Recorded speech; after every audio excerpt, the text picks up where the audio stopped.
Hi, my name is Michał Grela, and today we are here at Future Processing premises. That was quite a mouthful. With our guests, our customers from Tiao, that's Leila and Joost. And since we're here, I decided to grab them for a moment and ask some questions.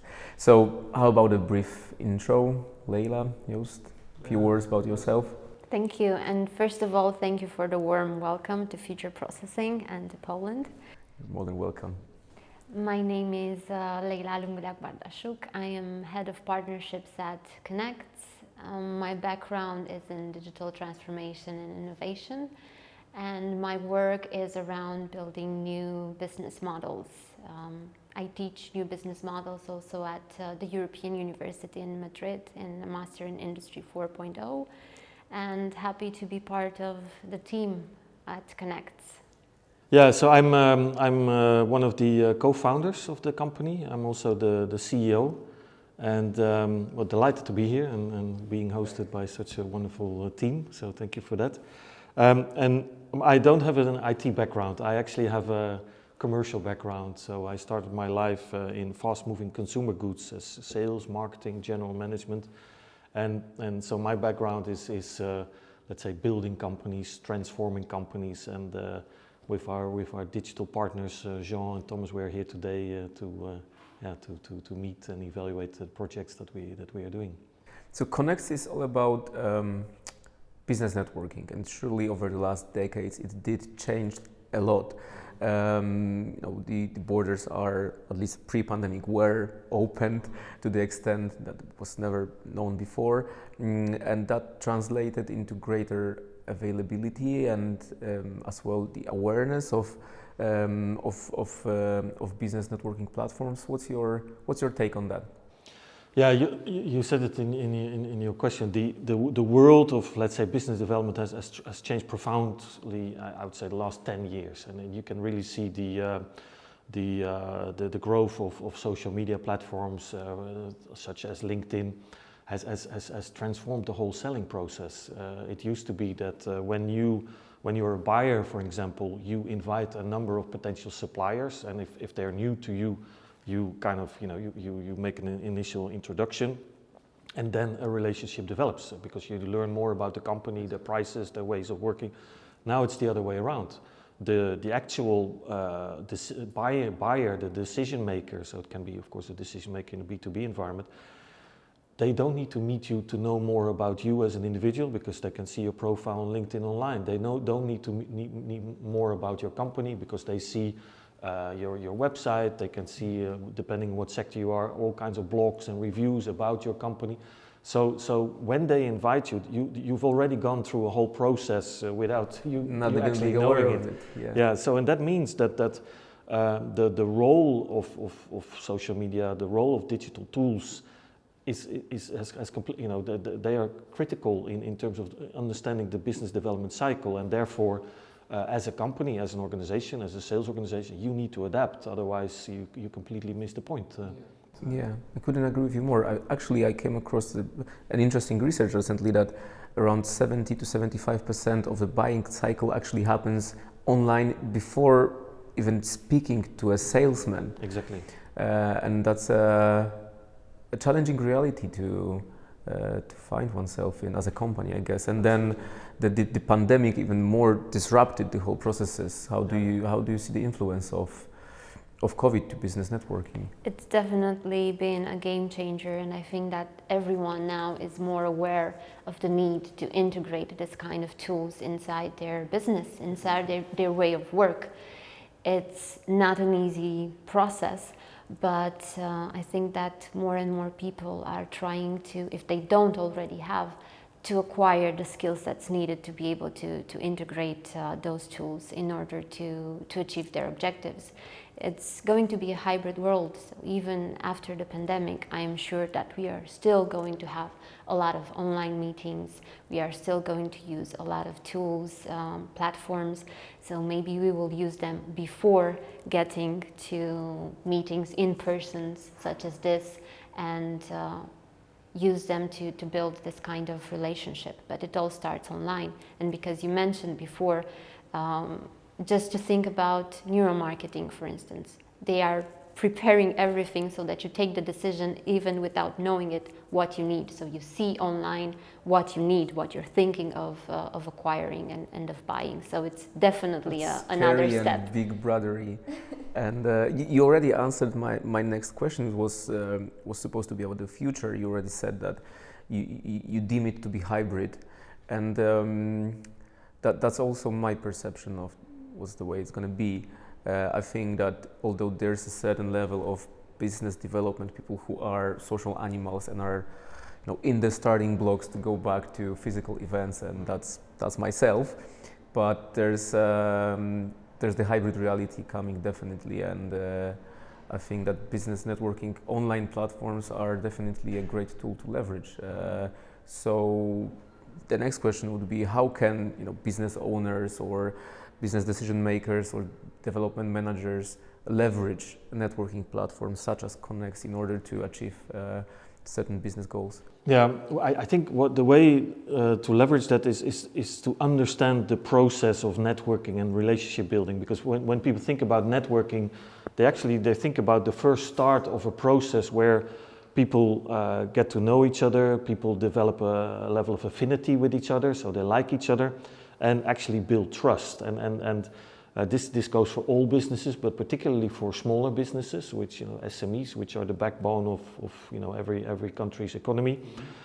Most people operate on that basis. That's why a lot of smaller business do business with, let's say, the next door neighbors or family members, because there is that element of trust. So if you want to develop this relationship online, it actually means that the sort of the match or the initial contact is only the beginning of the process. So somehow along the way you need to develop, let's say, meaningful relationships in a digital space that will develop that affinity and that will develop that trust. And this is also where the Connex platform is positioning itself, is that we believe that it's not enough to just match people. You need to give the space to develop these relationships. And if you want to do that in an online environment, and that's our suggestion to business lead, is the best way to earn people's trust is by helping, by sharing information, by learning from each other, by sharing experiences. So and that's what you need to create online. So your whole business model needs to be turned upside down. It's you need to be able to connect and create that intimacy in the digital space with different tools, and that requires adapting your strategy, your commercial strategy, but also it means learning new skills, because the person that's ready to go out as soon as COVID is over, they may find that actually the traditional the people that they're hoping to see there, they've moved on because they are online and they're so the traditional decision maker is no longer in that space. So how to identify this person and how to connect, and if it is a person like the same, I read that 90% of buyers no longer take cold calls. So you can't even get to the first level unless you've already built up your own personal brand and a kind of information and perception about yourself that you are potentially a trusted supplier. Well, definitely, I also wholeheartedly believe that it's rather human to human than business to business. And once there's this mutual level of trust and understanding, then business eventually comes sooner or later. You never know when the popcorn's going to pop. And I really love the bit you said about just adding value to the community, because the karma always comes back. It's kind of sometimes hard to manage and to put some KPIs on top of that, but with tools such as the ones we have available today online, it's definitely handier. So do you have can you share any success stories from your own backyard of how networking online tools were leveraged to deliver results? Of course, and because you mentioned KPIs, we really believe that it's time to change that, and KPIs is not just about numbers. We need to integrate a way in which we can measure the success of a collaboration, of a communication process, of a partnership. And I think that inside Connects, and this will lead to the success stories that I'm about to mention, you have that space online where you can get to know people, get introductions, so you're not just sending them a cold message. You can see what those companies are looking for to achieve with their opportunities that they're posting on Connect and with the communities that they're part of.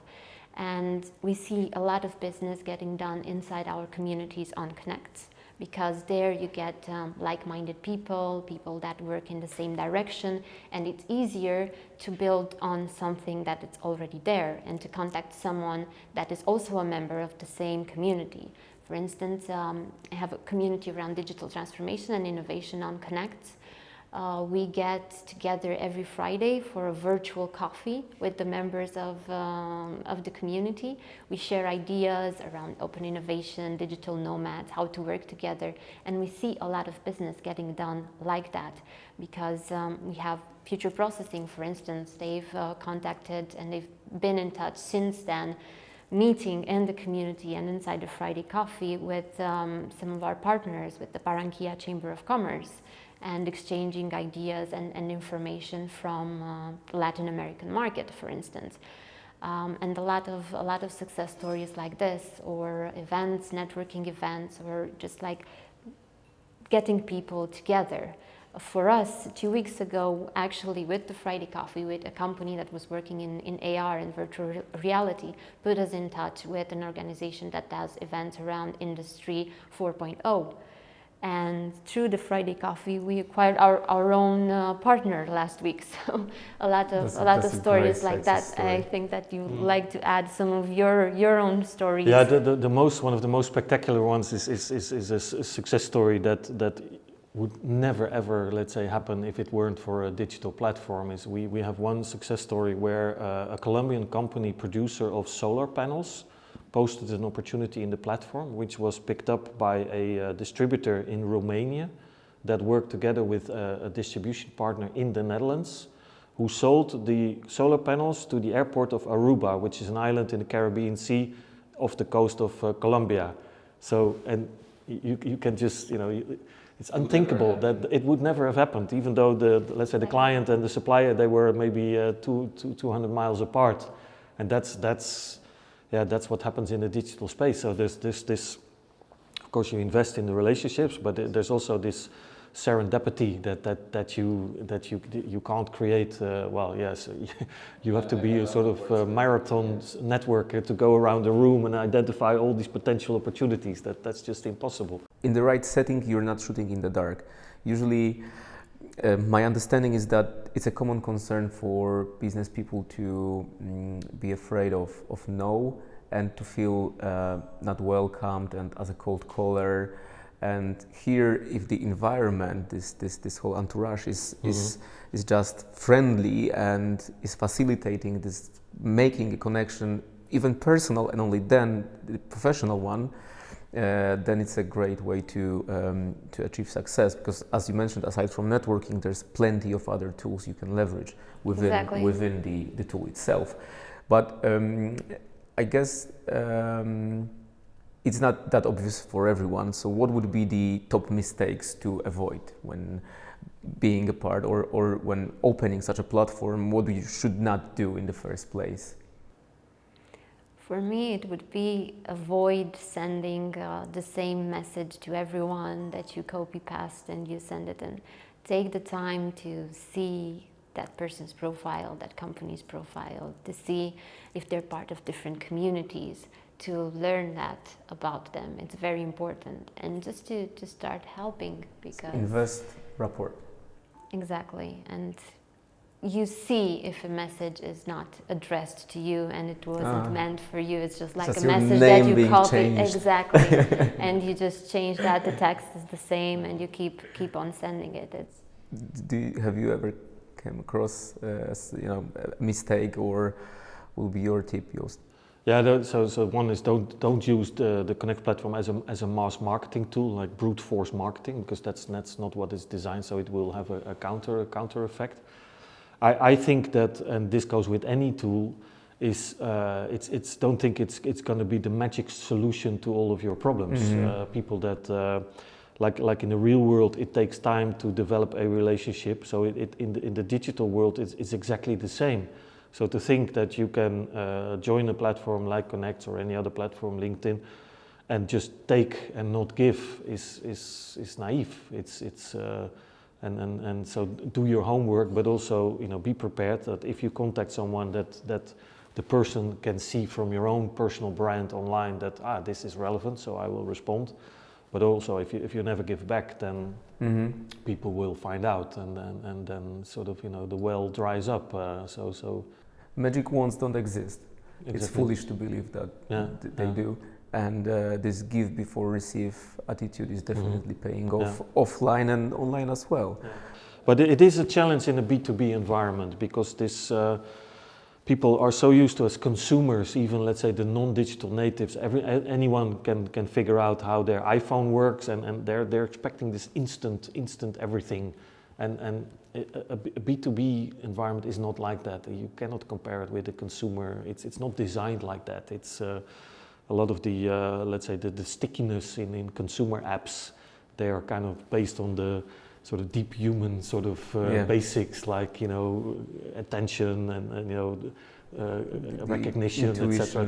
The primitive aspects. So the more sort of primitive parts of your brain, whereas let's say the B2B is more the neocortex sort of the brain, which means that actually it's more rational kind of thing. So therefore you need to invest in that. There are no quick wins, and that's a bit the downside, because we also, when we get new clients, new partners on the platform, they think because in their personal life, sort of digital is magic, that it's going to take the magic into their business world as well, and that we have to then manage expectations. And also, we've learned that we, in order to enable people to use the platform, we need to help them develop the right skills and provide the training, but also help them connect their, let's say, their basic strategy as an organization with the digital tools. So use how to give it a space. And this is still a long journey. That as part of COVID, of course, everything has come to the fore, where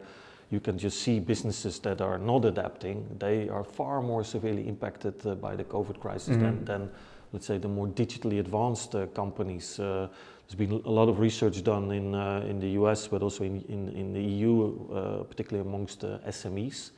And they see, in terms of let's say the more digitally advanced SMEs, which is only a percentage of like 40%, 30-40% of all SMEs, they were twice as strong in customer retention, 5 times stronger in customer acquisition during the pandemic.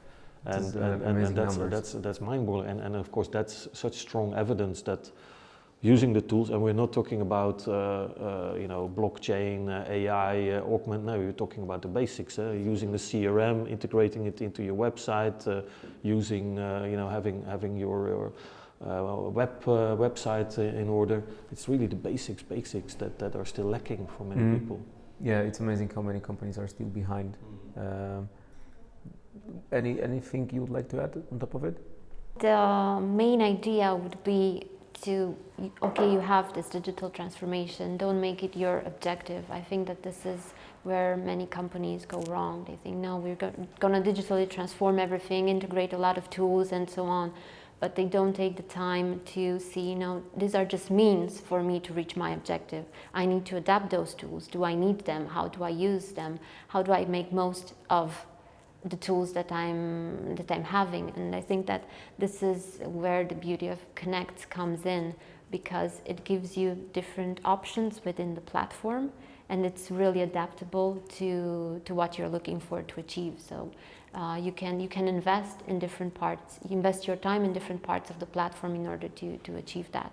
And for the skill sets, for the acquiring of the skill sets that Joost mentioned earlier, we've already seen a change, and the next step for the platform will be to have a Connect Academy, where people can acquire those skill sets needed in terms of digital leadership, how to adapt the platform, how to use the platform and integrate the platform in their work. So we are going to start with the academy with the school year, so at the end of September. Wonderful. Thanks. That was really inspiring. I'm really keeping my fingers crossed for you maintaining the pace of growth of the platform. Thank you. Thank you. Thank you.